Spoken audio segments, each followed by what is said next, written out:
அன்பு நண்பர்களுக்கு வணக்கம். நாம் இந்த காணொலியில் டிஎன்டெட் கடைசியாக நடந்த நவம்பர் 2025 பேப்பர் 2 மேத்தமெட்டிக்ஸ் வினாக்களுக்கான தீர்வுகளை பார்க்க போகிறோம். முதல் கேள்வி பாருங்கள். 5:7 சமான விகிதமானது. அப்போ இந்த ரெண்டு நம்பரையும் ஒரு குறிப்பிட்ட எண்ணால் பெருக்குவதால் கிடைக்கிறது தான் இதோட சமான விகிதம். அப்போ இங்கே பார்த்தீங்கன்னா 7 5 வர்றதுக்கு வாய்ப்பு இல்லை. 5 எதால் பெருக்கினாலும் 7 இங்கே கிடைக்கிறதுக்கு வாய்ப்பு இல்லை. 8ம் கிடைக்காது. 5 2ஆல் பெருக்குனா 10, 7 2ஆல் பெருக்குனா 14. இப்போ 10:14 தான் இதற்கான விடை. m=8 மற்றும் n=-3 எனில் m+n-mn என்ற கோவையின் மதிப்பு. இது அப்படியே பிரதியிட்டு போட வேண்டியது தான், வேறு ஒன்றும் இதில் கஷ்டம் இல்லை. அப்போ 8 + -3 -8 × -3. இப்போ 8ல் 3 போனால் 5, இது மைனஸ் இன்ட்டு மைனஸ் ப்ளஸ் ஆகிக்கும். 8 3 24, 24 5 29 விடை. அடுத்தது, கீழே கொடுக்கப்பட்டுள்ள தொகுப்பிலிருந்து சரியான அட்டையினை தேர்ந்தெடுத்து ஒரு முழுமையான சேர்ப்பினை உருவாக்குவோம்னு கொடுத்துருக்காங்க. இதை பொறுத்த வரைக்கும் இங்கே பாருங்கள், இங்கே வந்து 3 கருப்பு இருக்குது, அடுத்தது 4 வெள்ளை வருது, சர்க்கிளில் இருக்குது. அப்போ இங்கே 2 கருப்பு இருந்ததுன்னா அடுத்தது 3 வெள்ளை வரும். இப்போ இதுக்கு சரியான சேர்ப்பு வந்து கடைசி தான் டி. ஆனால் இந்த முழுமையான சேர்ப்பு எப்படி இருக்கணும்னு 8th புத்தகத்தில் இருக்குது அப்படின்னு பார்த்தீங்கன்னா, 3 அட்டைகளும் ஒரே விதமான வடிவத்தை கொண்டவையாக இருக்கணும். வடிவம்னா என்ன? இங்கே இந்த சர்க்கிள் தான் வடிவம். 3 அட்டைகளும் ஒரே விதமான வண்ணத்தை கொண்டவையாக இருக்கணும். ஒன்று எல்லாம் ஒரே மாதிரி இருக்கணும், இல்லை எல்லாம் வேறு மாதிரி இருக்கணும். அதுதான் இங்கே கண்டிஷன் முழுமையான சேர்ப்பு. ஒரே நிழல் உருவம், ஒரே எண்ணு, இதை கொஞ்சம் பார்த்து வச்சுக்கோங்க. இப்போ இந்த கேள்விக்கு விடை வந்து டி. 36 காரணிகள். 36 மீதியின்றி வகுக்கக்கூடிய அனைத்து எண்களும் அதோட காரணிகள் தான். அப்போ எதெல்லாம் வகுக்கும்? 1 வகுக்கும், 2 வகுக்கும், 3 வகுக்கும், 4 வகுக்கும், 6 வகுக்கும், 9 வகுக்கும், 12 வகுக்கும், 18 வகுக்கும், 36 வகுக்கும். அப்போ பி ஆன்சர். சாய் சதுரத்தின் மூலைவிட்டங்களுக்கு இடையே உள்ள கோணம் வந்து, சாய் சதுரத்தில் மூலைவிட்டங்கள் ஒன்றை ஒன்று செங்குத்தாக வெட்டி கொள்ளும், செங்குத்தாக இருசம கூறிடும். அப்போ 90 டிகிரி அதுக்கு இடையே உள்ள கோணம். 12 சென்டிமீட்டர் ஆரமுள்ள வட்டத்தின் மையத்திலிருந்து 3√7 சென்டிமீட்டர் தூரத்தில் அமைந்த நாணின் நீளம். இப்போ வட்டத்தின் மையத்திலிருந்து நானுக்கு வரையப்பட்ட கோடு வந்து அதை செங்குத்தாக 2 சமமாக பிரிக்கும். அதில் ஒரு செங்கோண முக்கோணம் ஒன்று உருவாகும். இப்போ தூரம் கொடுத்துருக்காங்க இல்லையா, 12 சென்டிமீட்டர் ஆரமுள்ள வட்டத்தின் மையத்திலிருந்து 3√7 சென்டிமீட்டர் தூரத்தில் அமைந்த நாணின் நீளம் கேட்குறாங்க இல்லையா. அப்போ இது செங்கோண முக்கோணத்தில் ஆரம் தான் வந்து உங்களுக்கு என்னவாக இருக்கும்? ஆரம் தான் வந்து கர்ண பக்கமாக இருக்கும், இது வந்து உயரமாக இருக்கும். இப்போ அடிப்பக்கம் வேணும். இப்போ நாணினுடைய பாதி நீளம் = ஆரம் ஸ்கொயர் மைனஸ் தொலைவு ஸ்கொயர். அப்போ இது 12 ஸ்கொயர் மைனஸ் இந்த 3√7க்கு ஸ்கொயர். 12 ஸ்கொயர் 144 மைனஸ் இது வந்து 3 ஸ்கொயர் 9, √7 7ஆக மாறிக்கும். 9 7 63. இப்போ 144 63 போச்சுன்னா 81, அதுக்கு ரூட் எடுத்திங்கன்னா 9. இது வந்து நானோட பாதி நீளம். இப்போ முழு நான் நீளம் வேணும்னா 2 9 18 சென்டிமீட்டர் இருக்கும். எந்த ஒரு எண்ணையும் 2 அல்லது அதற்கு மேற்பட்ட எண்களின் பெருக்கல் பலனாக எழுதுவதை என்னன்னு சொல்கிறோம் அப்படின்னு பார்த்தீங்கன்னா காரணிப்படுத்துதல்னு சொல்கிறோம். அதுதான் நம்ம காரணிப்படுத்துதல்னு சொல்கிறோம். ஒரு முக்கோணத்தின் பரப்பு 108 சென்டிமீட்டர் ஸ்கொயர் மற்றும் அடிப்பக்கம் 18 சென்டிமீட்டர் எனில் அதன் உயரம் என்ன? முக்கோணத்தின் பரப்பு ஃபார்முலா எழுதிக்கிங்க, 12 × b × h. இதுக்கு ஆன்சர் 108. அடிப்பக்கம் 18, உயரம் என்னன்னு கேட்குறாங்க. இங்கேயே சுருக்கிக்கிங்க, 9ன்னு வந்துடும். 108 × 9 12 சென்டிமீட்டர். பட விளக்கப்படத்தை ஆங்கிலத்தில் டேஷ் எனவும் அழைக்கலாம். Pictograph is also known as pictogram.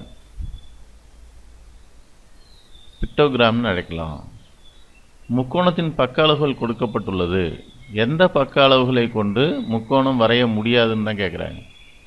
3 number கொடுத்துருக்குறாங்க. இதில் எந்த செட்டை வச்சுக்கிட்டு முக்கோணம் வரைய முடியாதுன்னு கேட்குறாங்க. முக்கோணத்தின் இரு சிறிய பக்கங்களின் கூடுதல் 3வது பக்கத்தை விட அதிகமாக இருக்க வேண்டும். முக்கோண சமனின்மை விதின்னு பேர் இதுக்கு. அப்போ இங்கே இருக்கிறதுல என்ன செய்யணும்னா இந்த பேரில் எதை வச்சு வரைய முடியாது அப்படின்னு பார்த்தீங்கன்னா இங்கே இருக்கிற 2 சின்ன நம்பர் கூட்டினீங்கன்னா 7 5 12 10 விட அதிகம் வரைய முடியும். இது 7 7 14, அது 7 விட அதிகம் வரைய முடியும். 3 4 7, 7ங்கிறது 9 விட சின்னது. அப்போ இதை வச்சு வரைய முடியாது. இப்போ சின்ன பக்கம் ரெண்டையும் கூட்டினா அந்த ஆன்சர் 3வது பக்கத்தை விட பெருசாக இருக்கணும் ஆன்சர்.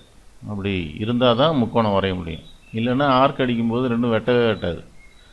ஓகே, அப்போ இதுக்கு ஆன்சர் 3. 2 6 12 20 30 எனும் எண் அமைப்பின் பொது வடிவம். இதில் பார்த்தீங்கன்னா n × n+1, எண்ணுக்கு 1 போட்டிங்கன்னா என்ன வரும்? 1 × 1 + 1னா ஒரு 2 2ன்னு கிடைக்கும். 2 போட்டிங்கன்னா 2 × 2 + 1 2 2 + 1 3 2 6ன்னு கிடைக்கும். அடுத்தது பார்த்தீங்கன்னா 3 போடுங்க, 3 × 4 12. இதை பிரிச்சிங்கன்னா 4 × 5 5 × 6. இப்போ n × n+1 வடிவத்தில் தான் இது இருக்குது. ஒரு இருசமபக்க சரிவகம் வடிவில் உள்ள மைதானத்தின் இணைப்பக்கங்கள் 42 மீட்டர் மற்றும் 36 மீட்டர். இணைப்பக்கங்களுக்கு இடையே உள்ள தொலைவு 30 மீட்டர் எனில் அந்த மைதானத்தை சமப்படுத்த ஒரு சதுர மீட்டருக்கு ரூபாய் 100 வீதம் ஆகும் செலவு என்னன்னு கேட்குறாங்க. சரிவகத்தோட பரப்புக்கு ஃபார்முலா ½ × a + b × h. abங்கிறது இணைப்பக்கங்களின் கூடுதல். அப்போ இங்கே ½ × இணைப்பக்கங்கள் எவ்வளோ? 42 36, அது ரெண்டையும் கூட்டிக்கிங்க. இன்ட்டு தொலைவு, ரெண்டுக்கும் இடையில் உள்ள தொலைவுங்கிறது தான் ஹைட்டு, அது 30. இது 78, அதில் பாதி 39 × 30. இப்போ 1170 சதுர மீட்டர். மொத்த செலவு பார்த்தீங்கன்னா ஒரு சதுர மீட்டருக்கு 100 ரூபான்னு இருக்காங்க. இப்போ 100ஆல் பெருக்கிங்க, 1,17,000. அதுதான் விடை. 2x 4x 6x 8x 10xன் இடைநிலை அளவு அப்படின்னு கேட்குறாங்க. இது பார்க்கும்போது எல்லாமே ஒரு குறிப்பிட்ட எண் எக்ஸால் பெருக்கியிருக்கிறாங்க. அப்போ இது இருக்கிறதே ஏறு வரிசையில் தான் இருக்குது. இப்போ ஏறு வரிசையில் இருக்குது. எத்தனை உறுப்பு இருக்குது? 5 உறுப்பு இருக்குது. நடுவில் இருக்கிற 3வது உறுப்பு தான் இதுக்கு இடைநிலையாக இருக்கும். அப்போ அது என்ன? 6x. 6xக்கு அளவு எவ்வளோ கொடுத்துட்டாங்க? 24. அப்போ 6x = 24னா x = எவ்வளோ? 4. இப்போ 4 விடை. சுருக்குக. இதில் பார்த்தீங்கன்னா நம்ம பிட்மாஸ் ரூல்ஸை தான் ஃபாலோ பண்ணணும். Inner most bracket. அப்போ இன்னர் மோஸ்ட் ப்ராக்கெட் என்ன? இங்கே 3/4 - 1/2. இதுக்கு பொதுப்பகுதி 4 எடுத்திங்கன்னா இங்கே 2ஆல் பெருக்கணும். இப்போ மேலே 2 வந்துடும். இப்போ 3 - 2/4. 3 - 2 எவ்வளோ? 1/4. இப்போ இந்த இன்னர் மோஸ்ட் ப்ராக்கெட்டுக்கு ஆன்சர் 1/4. அதுக்கப்புறம் பார்த்தீங்கன்னா இங்கே ஆஃப்னா பெருக்கல் இருக்குது, இங்கே மைனஸ் இருக்குது இந்த ப்ராக்கெட்டுக்குள்ளே. இப்போ பெருக்கலை தான் பண்ணணும். இப்போ 1/5 × 1/4. இப்போ மேலே 1 1 பெருக்கினீங்கன்னா 1 4 5 20. இப்போ 1/20ன்னு இந்த ப்ராக்கெட் இது வரைக்கும் வரும். 1/20 இது வரைக்கும் ஆன்சர் 1/20 -1. இப்போ 20 பொதுப்பகுதி எடுத்திங்கன்னா என்ன வரும்? 1/20 - 20ன்னா என்ன வரும்? இங்கே 20 வந்துருமா? இப்போ 1 - 20/20. இப்போ -19/20. எது வரைக்கும்? இந்த ப்ராக்கெட் ஃபுல்லாக பிடிச்சாச்சு. இப்போ அதாவது 2/5 வகுத்தல் -19/20. இப்போ 2/5 பெருக்கல் என்ன போட்டுக்கலாம்? -20/19ன்னு போடலாம். இதை சுருக்குனிங்கன்னா என்ன வரும்? மேலே 4 5 20ன்னு அடிப்பீங்க, 4 2 8 வந்துடும். கீழே ஒரு 19 19ன்னு வந்துடும். -8/19 தான் விடை. ஓர் எண்ணின் x% இருந்து x-ஐ கழித்தால் x கிடைக்கும் எனில் அந்த எண் என்ன? அப்போ x% என்ன? x/100. அந்த எண்ணை என்னன்னு வச்சுக்கோங்க. அப்போ x/100 × n -x answer x. அப்போ இந்த x இங்கே எடுத்துகிட்டு வந்துடுங்க. இப்போ 2x ஆகிடுமா? x/100 × n = 2x. இப்போ n = என்னென்னு வந்துடும்? 2x பெருக்கல் 100/x. x கேன்சல் ஆகிடுச்சுன்னா 2 பெருக்கல் 100 200. இப்போ 200 தான் விடை. 2 × 10⁻⁴ -4ன் திட்ட வடிவம். இப்போ -4 அப்படின்னா 4 தசம இடத்திற்கு வந்துடும் அது. அப்போ எங்கே வந்துடும்? 2 ஒரே ஒரு நம்பர் தான் இருக்குது. அப்போ 3 0 போட்டுக்கோங்க, அதுக்கு முன்னாடி புள்ளி வச்சுக்கோங்க.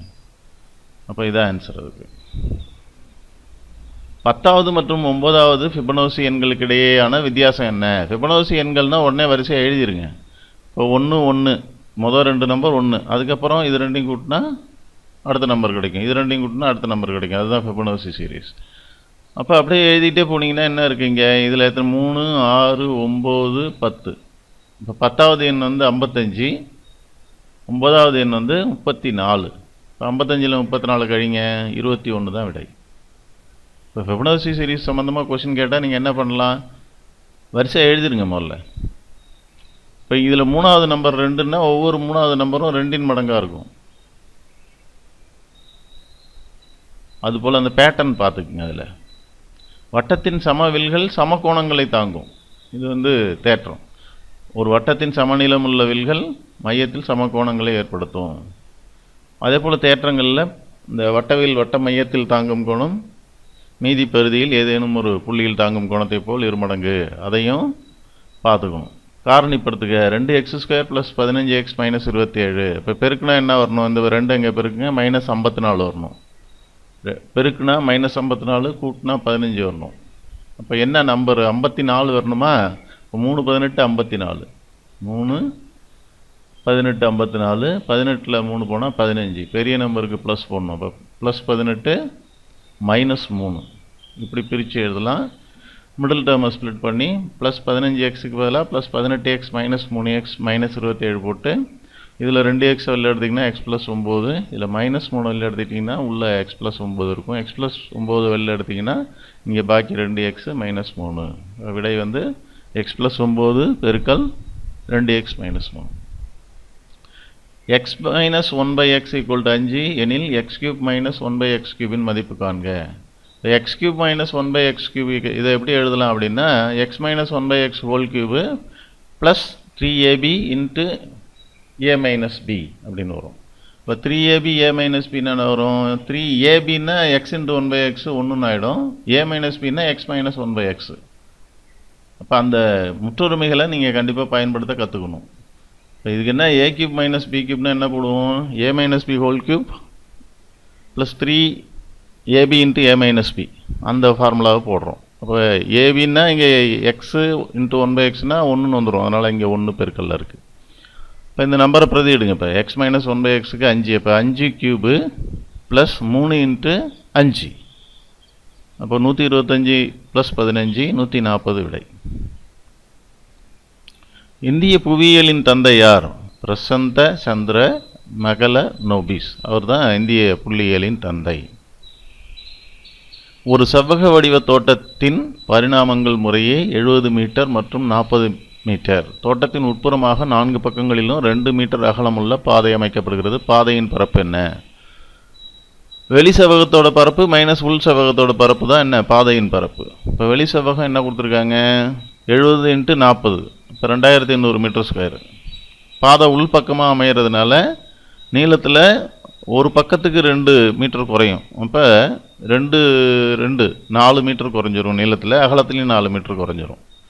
அப்போ 70ல் 4 போனால் 66, 40ல் 4 போனால் 36. இப்போ உட்பரப்பு என்ன, உள் செவ்வகத்தின் பரப்பு 66 × 36 2376. பாதையின் பரப்புன்னா 2800லேருந்து 2376 கழிச்சிங்கன்னா 424 மீட்டர்². அதுதான் சரியான விடை. 3a பெருக்கல் 4b = 5184 என்றவாறு அமையும் இரு மிகைமுழுக்கள் a, b ஆனது. இதை வந்து ஃபேக்டரைஸ் பண்ண வேண்டியதான். பகா காரணிப்படுத்தினீங்கன்னா இது என்னவா இருக்குன்னா 2^6 பெருக்கல் 3^4 இருக்கு. இங்கே என்ன ஃபார்மில் இருக்குது, 3a, அப்போ a கிடச்சிச்சு, a 4. b வந்து 4b வேணுமா, அப்போ இதை வந்து 2 × 3ன்னு பிரிச்சுக்கிங்க. இப்போ 2² + 3ன்னு வந்துடும். இப்போ 4^3 3^4. அப்போ வந்து ஏக்கு என்ன இருக்கணும், ஏ என்ன 3க்கு அடுக்கு, அப்போ 4. பி என்ன 4க்கு அடுக்கு 3, அப்போ 4,3 விடை.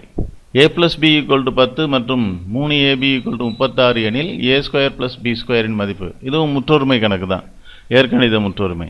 இப்போ a² + b² எப்படி எழுதலாம், a + b² - 2ab எழுதலாம். சரியா? அப்போ இங்கே 3ab 36ன்னா ஒரு ab எவ்வளோ வரும், 36/3 12ன்னு வரும். இப்போ அதில் பிரதியிடுங்க. இப்போ இதில் a + b² 10² - 2 × 12. இப்போ 10² 100, 2 12 24, 100ல் 24 கழிச்சா 76 விடை. ஒரு இணைகரத்தின் அடிப்பக்கமானது அதன் உயரத்தைப் போல 3 மடங்காகவும் அதன் பரப்பளவு 243 சதுர சென்டிமீட்டராகவும் இருப்பின் அடிப்பக்கம் மற்றும் உயரம் முறையே. உயரம் வந்து ஹெச்ன்னு வச்சுக்கோங்க, அப்போ அடிப்பக்கம் எப்படி இருக்குன்னு சொல்கிறாங்க, உயரத்தை போல் 3 மடங்குன்றாங்க. அப்போ அடிப்பக்கம் 3h மாறிடும். இணைகரத்தோட பரப்புக்கு என்ன ஃபார்முலா, b இன்ட்டு h. இப்போ இங்கே b வந்து என்ன, 3h. இப்போ 3h into h, 3h square equal to answer 243. இப்போ h ஸ்கொயர் ஈக்குவல் டு 243 3ஆல் வகுத்துங்க 81. அப்போ h எவ்வளோ இருக்கும், 9 சென்டிமீட்டர் இருக்கும். h உயரம் 9 சென்டிமீட்டர், அடிப்பக்கம் எவ்வளோ, உயரத்தை போல் 3 மடங்கு. இப்போ அடிப்பக்கம் 9 27 சென்டிமீட்டர். இப்போ எப்படி கேட்டிருக்காங்க, அடிப்பக்கம் மற்றும் உயரம்னு கேட்டிருக்காங்க. அப்போ அடிப்பக்கத்தை முன்னாடி எழுதணும். அப்போ 27 ஃபஸ்ட்டு, அப்புறம் உயரம் 9 அப்படி எழுதணும். இப்போ 27 சென்டிமீட்டர், 9 சென்டிமீட்டர். ஒரு இராணுவ முகாமில் 200 போர் வீரர்கள் தங்கியுள்ளனர். அவ்வீரர்களுக்கு 40 நாட்களுக்கு தேவையான உணவு போர் முகாமில் உள்ளன. 50 போர் வீரர்கள் கூடுதலாக வந்தால் உணவுப் பொருட்கள் எத்தனை நாட்களுக்கு போதுமானதாக இருக்கும்? இப்போ வீரர்கள் எண்ணிக்கை வந்து என்ன செய்யுது, 200லேருந்து 250 உயருது. இப்போ 200 பேருக்கு 40 நாளைக்கு போதும். இப்போ இது x into y equal to K என எதிர் விகிதம். அப்போ 250 into x equal to 200 into 40ன்னு போட வேண்டியதான். இப்போ எக்ஸ் ஈக்குவல் டு என்ன வரும், 200 இன்ட்டு 40 பை 250ன்னு வரும். 8×32, இந்த 0 அடிச்சிட்டிங்கன்னா 8 தடவை 200ல் 25 இருக்கும். 8×32 நாட்கள் அப்படின்னு வரும். 32 நாளைக்கு தேவையான உணவு இருக்கும். ஒரு எண்ணானது 25% அதிகரிக்கப்பட்டு பிறகு 20% குறைக்கப்படுகிறது எனில் அந்த எண்ணில் ஏற்பட்ட சதவீத மாற்றம். இப்போ இந்த மாதிரி கணக்குகளுக்கு நீங்கள் இந்த ஃபார்முலா பயன்படுத்தலாம். இப்போ x + y - xy / 100. அப்போ இது என்னன்னு பாருங்கள், இது 25% அதிகரிக்கிறாங்க. இப்போ ப்ளஸ் 25, குறைக்கிறது 20. அப்போ -20 minus x into y 25 into 20/100 போட்டுக்குங்க. அப்போ இதுக்கான விடை என்ன வரும் பாருங்கள், இதுக்கு ஒரு 5 இருக்குமா, மைனஸ் இதோட ஆன்சர் என்ன பாருங்கள், இது 500/100. 25 2 50, 500/100ன்னா 5. இப்போ 5 - 5 0. அப்போ எந்த மாற்றமும் இதில் இருக்காது. படத்தில் கொடுக்கப்பட்டுள்ள முக்கோணம் ஏபிசியில் இசட்டின் மதிப்பு என்ன அப்படின்னு கேட்குறாங்க. இப்போ முக்கோணம் ஏபிசியில் இசட்டின் மதிப்பு இசட் இங்கே இருக்குது. இப்போ வெளிக்கோணம் கொடுத்துட்டாங்க. வெளிக்கோணம், ஒரு முக்கோணத்தின் வெளிக்கோணம் அதன் உள்ள எதிர்கோணங்களின் கூடுதலுக்கு சமம். அப்போ 60ஓட எண்ணத்தை கூட்டினா 145 வரும். 60ஓட 85 கூட்டினா 145 வரும். அவ்வளோதான், அதான் விடை. பின்வரும் இணைகளில் எவை சார்பகா எண் இணைகள்? சார்பகா என்ன, 1 தவிர வேறு எதுவும் அந்த 2 நம்பரையும் பொதுவாக வகுக்கக்கூடாது. இங்கே பார்த்தீங்கன்னா 20 25னா 5 வகுக்கும். 71 81 இது 2 தான் 1 தவிர வேறு எந்த நம்பரும் வகுக்காது. இது வந்து 52 91 வந்து 13ஆல் வகுப்படும். அதனால் நமக்கு 71 81 இதுதான் வந்து வேறு 1 தவிர வேறு எந்த நம்பராலையும் காமனாக வகுப்படாது. அப்போ அதுதான் அதுக்கு ஆன்சர். சார்பகா இணைகள் வந்து 71, 81. 36 மற்றும் 48 ஆகிய எண்களின் மீ பே கா மற்றும் மீ சீமாவின் விகிதம் என்ன? 36 48க்கு மீ பெரு பொது காரணி என்ன வரும், மீ பே கா 12. மீ சீமா என்ன, 144. இப்போ 12:144. இவங்க கொடுத்துருக்கிற ஃபார்மில் 12:144 இருக்குது. சப்போஸ் 1:12 இருந்தாலும் இந்த ஒரு தடவை 12 12 தடவை 12. இப்போ 1:12 இருந்தால் அந்த ஆன்சரை டிக் பண்ணிக்கணும். அந்த ஆன்சர் இல்லை, அதனால் இதை டிக் பண்ணிக்கிறோம். நன்றி. இந்த கணக்குகளை பார்த்துட்டோம். எல்லோரும் wish you all the best. நல்லா எழுதுங்க.